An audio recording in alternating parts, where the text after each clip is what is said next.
Hello viewers, welcome to Ekam IAS Academy. In this video, we are going to discuss about Adani Hindenburg Report. What is the controversy about, what is recent Supreme Court's judgment, and what is the importance of this judgment for Indian economy. All these things we are going to discuss in this particular video. So we'll be discussing about an interesting thing with respect to this Hindenburg Research Institute. What is its relation, what is the rationale behind its name, and all these things at the end. So stay tuned till the end so that you will not miss any update. So let's see. So these are the points of discussion of today's class. So we are going to discuss why this issue is in news, what is meant by SEBI, what is all its powers. So what is the controversy about, what is the recent Supreme Court judgment, what is the impact of this particular incident on the economy, and what is the importance of billionaires for India, and what are the ethical issues for billionaires also. All these things we are going to discuss. So this issue falls under GS3 of economy under securities market and SEBI.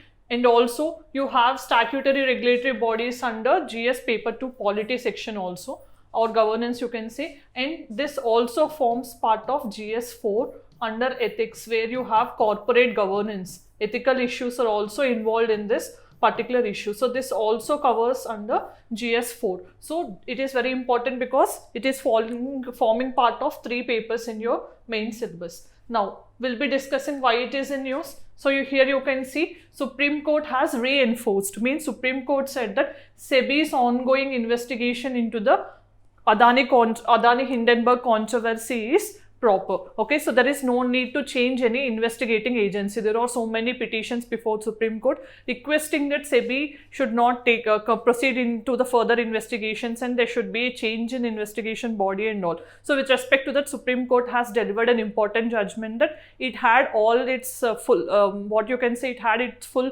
confidence in SEBI, so that it will function independently and it will find out the truth with respect to such allegations. That is what the Supreme Court has said.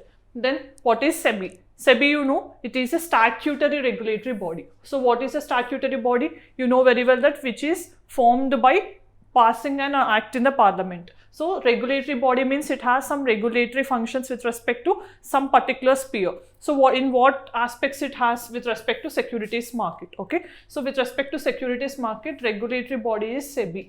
Okay, so this was established under SEBI Act of 1992. So here we are saying it is a statutory right, under which statute means under SEBI Act of 1992. So for what purposes this was formed? You can see to keep a check on unfair and malpractices in the whatever the securities market we have. So investors should be protected. There should not be any unfair means. So for these reasons, we have formed SEBI by passing an act in the parliament. So this is the objective we have seen. And most importantly, you can also mention this in GS paper 2 in mains. Whenever there is a question on write an example, with respect to one regulatory body or one quasi-judicial body, you can also mention there about SEBI. Okay, so here it is a quasi-legislative body. What is meant by quasi? Quasi means partly.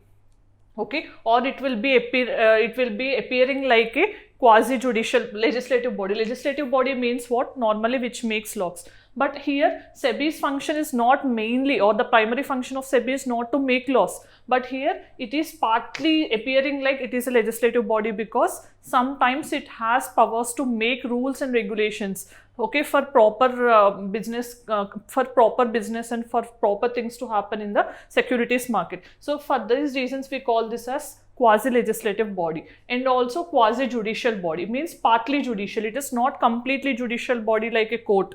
Okay, so it is partly judicial because in case of any such controversies, economic controversies or frauds in the securities market, then it can investigate. So that for these reasons, we are calling this as quasi-judicial body. It can investigate and it can look into such issues. And it is also a quasi-executive body. What is meant by quasi-executive? It is partly executive, means it can check the accounts and all these things of the security market related companies and all these things it can audit. So for these reasons, we are calling it as quasi-executive also. So who will be forming part of SEBI? Chairman and 5 full-time members will be there, and 3 part-time members also will be there in the SEBI. So what are its functions? Mainly to protect interests of investors in the securities. That is a main objective of SEBI. And also credit rating agencies are regulated. You know, there are so many sovereign credit rating agencies are like Moody's. We have all these things are there. Okay, so if you do remember in 2020, or 21, there is a question in UPSC prelims. So they have given a statement that credit rating agencies are regulated by. So there are options like RBI, SEBI and all these things. So this is a previous prelims question. So these things you should focus whenever you're reading with respect to any particular body, whether it can be statutory or constitutional body, what are its powers and functions, what is its domain is very important for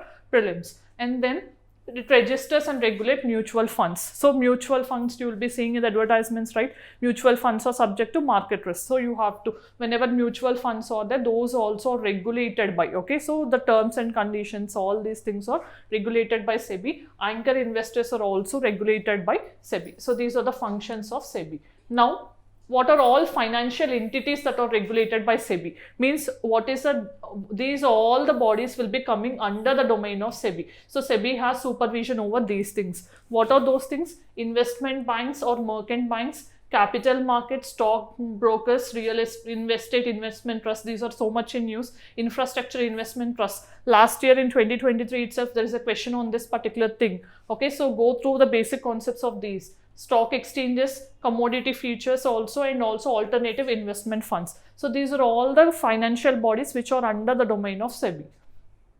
Okay, then what is the background of this case? So here there is a US based research institute called Hindenburg. So this Hindenburg has made some allegations against Adani Group. Okay, so what are the allegations they made? So they said that Adani Group of companies, so there are Adani Group of companies, and these Adani Group of companies recently have issued, in early beginning of 2023 itself, they have issued a public offering for accepting shares and all. So at that time, this report was released stating that they have overvalued their shares or stock, also you can say overvaluing of shares.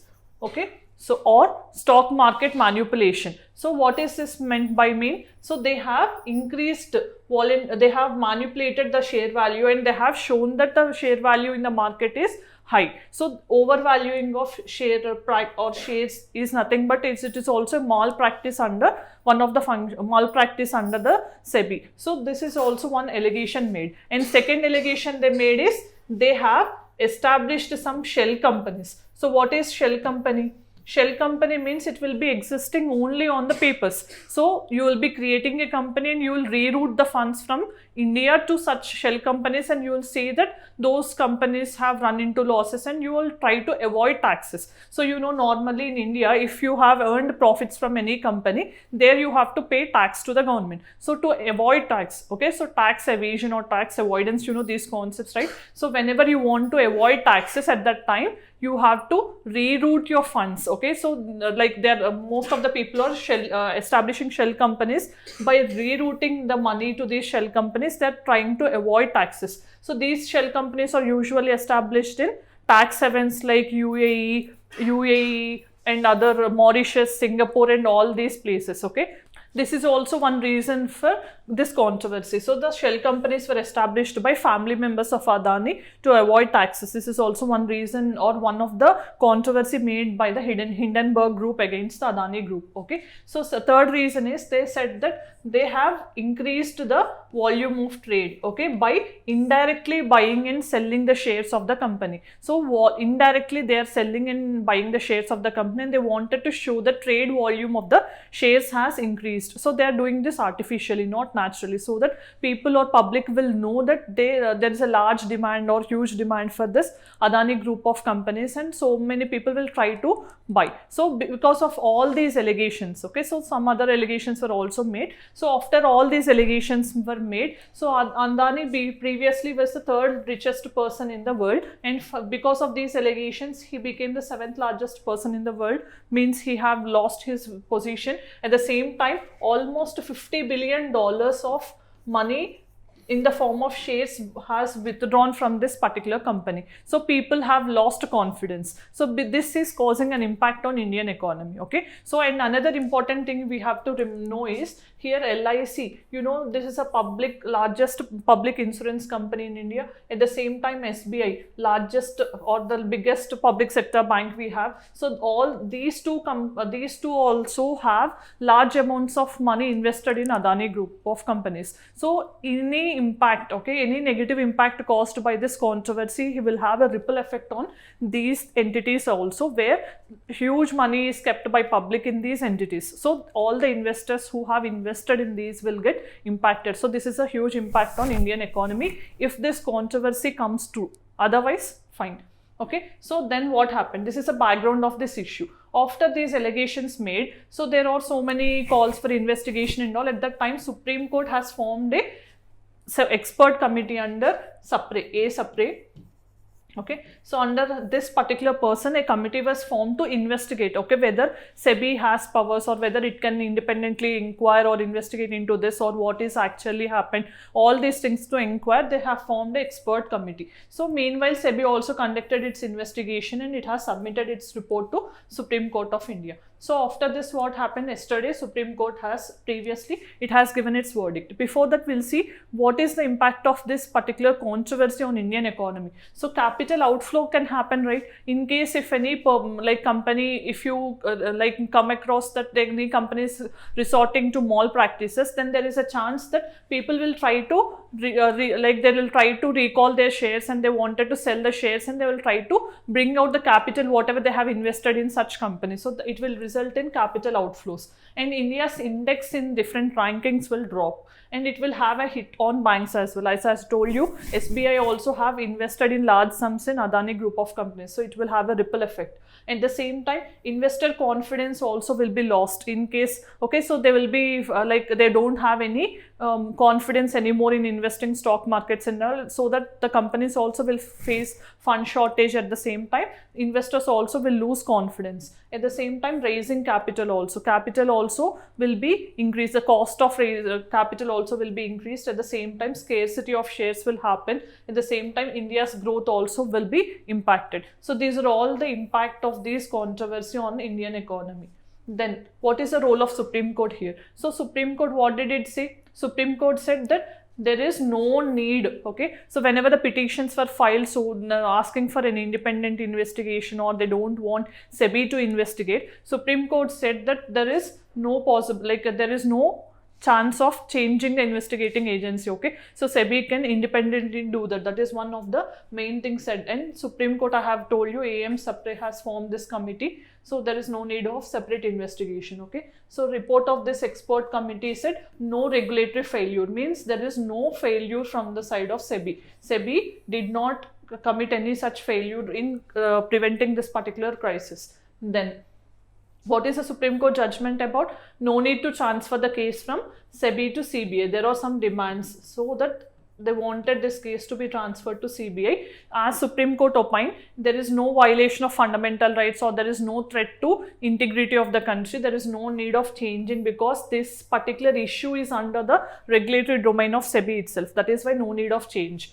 And SEBI to complete remaining investigation within 3 months. So the Supreme Court has asked SEBI to complete within 3 months, and other agencies also can probe this research, okay. So with respect to research, there is one non-profit organization. So there is an organization, with respect to that also Supreme Court has questioned, because it has released some reports. It said, when you, without having any evidence from the third party, how can you publish your research reports and all? So that is one of the part of the judgment of Supreme Court. Then what is the implication of the Supreme Court verdict? So it has boosted confidence in the market, okay. So with respect to shares and investments, it has confidence creation and all. So then ongoing SEBI investigation is also proved to be correct, so that SEBI's people's confidence in SEBI and other regulatory bodies is maintained, and need for transparency was also highlighted by Supreme Court. So these are all the main things. Now, way forward. Before going to the way forward, as I have told you in the beginning of the video,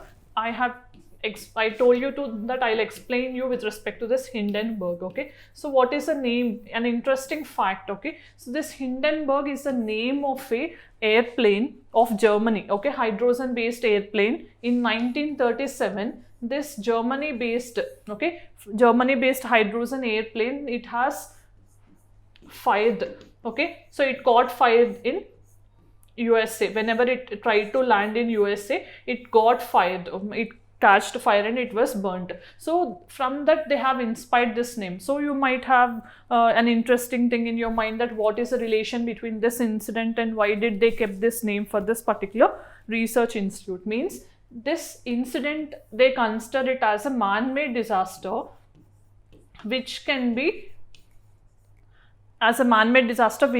avoided. So the research institute, when it was established, okay, so they thought that it would be proper to name this, because although they're not going to they are not going to work with respect to such disasters and all, they are only confined to financial irregularities or frauds. But they wanted this name because they wanted to highlight that this name is reflecting a man-made epitome, okay, so you can say parakashta sometimes, right? So man-made epitome which can be avoided. So to signify that particular incident, okay, which can be avoided, they have kept this particular name, and it is only related to financial irregularities and frauds. So that is what the rationale or the naming behind this Hindenburg Research Institute of US. Okay, so this is another thing, as I told you.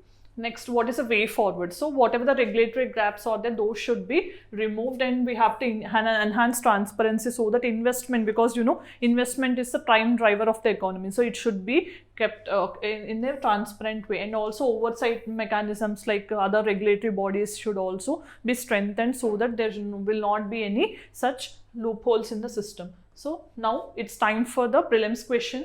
Chairman of SEBI is appointed for, what is the maximum tenure of chairman of SEBI? Answer in the comment section. Then what is the mains question? Examine the Indian Supreme Court's verdict in Adani Hindenburg controversy and its impact on the market confidence and regulatory oversight. This is a practice question for mains. So we have come to an end of the video. Here we have discussed about what is meant by Adani Hindenburg controversy, what is the background of the controversy. We also have seen what is SEBI, what are its functions, and what is the Supreme Court judgment with respect to it, and what is the impact of this particular issue on Indian economy. And also we have seen another interesting thing is what is the rationale behind naming Hindenburg as the research institute and all. And this is up to the prelims and mains questions. Thank you.